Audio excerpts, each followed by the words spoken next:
ಎಲ್ಲೆಲ್ಲೂ ವೈಕುಂಠ ಏಕಾದಶಿ ಹಬ್ಬದ ಸಂಭ್ರಮ ಜೋರಾಗಿದೆ.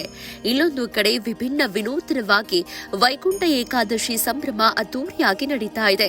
ಬೆಂಗಳೂರು ಗ್ರಾಮಾಂತರ ಜಿಲ್ಲೆ ನೆಲಮಂಗಲ ತಾಲೂಕು ಸೋಂಪುರ ಹೋಬಳಿ ಡಾಬಸ್ಪೇಟೆ ಸಮೀಪದ ನರಸೀಪುರ ಆತ್ಮರಾಮ ದೇವಾಲಯದಲ್ಲಿ ವೈಕುಂಠ ಏಕಾದಶಿಯನ್ನ ಭಕ್ತಿ ಭಾವದಿಂದ ಆಚರಿಸಲಾಗ್ತಾ ಇದೆ. ಬೆಳಗ್ಗೆಯಿಂದಲೇ ಸಾವಿರಾರು ಭಕ್ತಾದಿಗಳು ದೇವಾಲಯಕ್ಕೆ ಆಗಮಿಸಿ ವೈಕುಂಠ ದ್ವಾರ ದರ್ಶನ ಪಡೆದು ದೇವರ ಕೃಪೆಗೆ ಪಾತ್ರರಾಗಿದ್ದಾರೆ. ದೇವಾಲಯದಲ್ಲಿ ಭಕ್ತರಿಗೆ ಅನ್ನಪ್ರಸಾದ ವ್ಯವಸ್ಥೆ ಕೂಡ ಕಲ್ಪಿಸಲಾಗಿದೆ. ಈ ಹಬ್ಬದ ವಿಶೇಷತೆ ಏನೆಂದರೆ ನರಸೀಪುರ ಗ್ರಾಮ ಪಂಚಾಯಿತಿ ವ್ಯಾಪ್ತಿಯಲ್ಲಿರುವ ಎಲ್ಲ ಶಾಲಾ ಮಕ್ಕಳಿಗೂ ದೇವರ ದರ್ಶನದ ಜೊತೆಗೆ ಅನ್ನಪ್ರಸಾದ ವ್ಯವಸ್ಥೆ ಮಾಡಲಾಗಿದೆ. ಮಕ್ಕಳನ್ನ ದೇವಾಲಯಕ್ಕೆ ಕರೆಸಿ ಸಂಸ್ಕೃತಿ ಧಾರ್ಮಿಕ ಮೌಲ್ಯಗಳನ್ನ ಪರಿಚಯಿಸುವ ಕಾರ್ಯವನ್ನ ಆತ್ಮರಾಮ ದೇವಾಲಯ ಮಾಡ್ತಾ ಇದೆ. ಈ ಬಗ್ಗೆ ದೇವಾಲಯದ ಅರ್ಚಕರು ಮಾತನಾಡಿ ಪ್ರತಿ ವರ್ಷವೂ ವೈಕುಂಠ ಏಕಾದಶಿಯನ್ನ ಭಕ್ತರು ಮತ್ತು ಮಕ್ಕಳೊಂದಿಗೆ ಸೇರಿ ಆಚರಿಸ್ತಾ ಇದ್ದೇವೆ. ದೇವರ ಕೃಪೆ ಎಲ್ಲರಿಗೂ ಸಿಗಬೇಕು ಅನ್ನೋದೇ ನಮ್ಮ ಉದ್ದೇಶ ಅಂತ ತಿಳಿಸಿದ್ರು. ಭಕ್ತಿ ಸೇವೆ ಮತ್ತು ಸಂಸ್ಕೃತಿಯ ಸಂಘವಾಗಿ ನರಸೀಪುರದ ಆತ್ಮರಾಮ ದೇವಾಲಯದಲ್ಲಿ ವೈಕುಂಠ ಏಕಾದಶಿ ಸಂಭ್ರಮ ಸಾರ್ಥಕವಾಗಿ ನಡೀತಾ ಇದೆ. ಈ ಒಂದು ವೈಕುಂಠ ಏಕಾದಶಿಯ ದಿನ ನರಸೀಪುರದ ಆತ್ಮಾರಾಮರಿಗೆ 7 ಬೆಟ್ಟಗಳ ಒಡೆಯ ಸಪ್ತಾದ್ರಿ ವಾಸನ ಒಂದು ಬೆಟ್ಟಗಳನ್ನು ಸೀನ್ನ ರೆಡಿ ಮಾಡಿ ಅದರ ಮಧ್ಯದಲ್ಲಿ ವೆಂಕಟೇಶ್ವರನ ದರ್ಶನ ಮಾಡೋದಕ್ಕೊಂದು ವ್ಯವಸ್ಥೆ ಮಾಡಿದ್ದೀವಿ.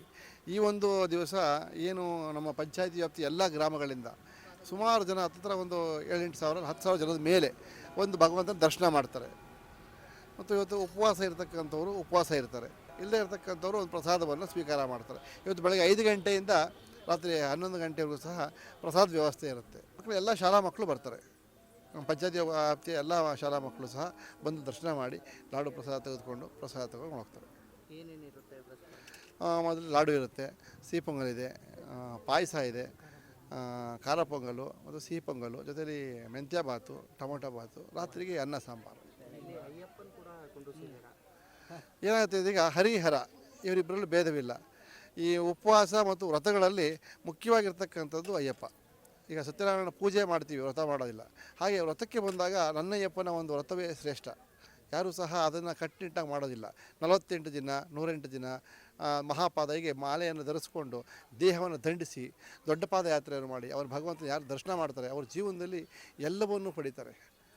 ಹಾಗಾಗಿ ಅಂಥ ವ್ರತವನ್ನು ಮಾಡ್ತಕ್ಕಂಥವ್ರು ಎಲ್ರಿಗೂ ಒಳ್ಳೆಯದಾಗಲಿ. ಇವತ್ತು ಬರ್ತಕ್ಕಂಥ ಭಕ್ತರಿಗೆ ಎಲ್ರಿಗೂ ಸಹ ಅಯ್ಯಪ್ಪನ ದರ್ಶನ ಸಿಗಲಿ. ಯಾಕೆ ಎಲ್ಲರೂ ಎಷ್ಟೋ ಜನಕ್ಕೆ ಅಯ್ಯಪ್ಪ ಅಲ್ಲಿಗೆ ದರ್ಶನಕ್ಕೆ ಅವಕಾಶ ಇಲ್ಲ. ಹಾಗಾಗಿ ಇಲ್ಲಿ ಸಹ ನೋಡಿ ಭಗವಂತ ದರ್ಶನ ಮಾಡಲಿ ಅಂತೇಳಿ ಉದ್ದೇಶದಿಂದ ಅಯ್ಯಪ್ಪನ ಕೂರಿಸಿದ್ದೀವಿ.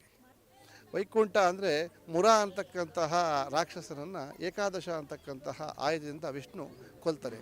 ಆ ಒಂದು ಸಂಹಾರ ಮಾಡಿದ ದಿನ ಒಂದು ಮುಕ್ತಿಯನ್ನು ಕೇಳ್ತಾರೆ. ಆವಾಗ ಮುಕ್ತಿ ನನ್ನ ದ್ವಾರದಲ್ಲಿ ಯಾರು ಪ್ರವೇಶ ಮಾಡ್ತಾರೆ ಅವರಿಗೆ ನಾನು ಮೋಕ್ಷವನ್ನು ಕೊಡ್ತೀನಿ ಅಂತ ಹೇಳಿ ನಾರಾಯಣ ಹೇಳಿದ್ರು. ಅವತ್ತಿನಿಂದ ಇದನ್ನು ಪ್ರತೀತಿಯಲ್ಲಿದೆ. ಮುಕ್ಕೋಟಿ ಎಲ್ಲ ದೇವತೆಗಳನ್ನ ಕರ್ಕೊಂಡು ಈ ದಿನ ಭಗವಂತ ಭೂಮಿಗೆ ಬರ್ತಾರೆ. ಅವನು ಸಹ ಇದರೊಳಗೆ ಪ್ರವೇಶ ಮಾಡ್ತಾನೆ ಮುಕ್ಕೋಟಿ ದ್ವಾದಶಿ ಅಂತ ಹೇಳ್ತಿರ್ತೀವಿ.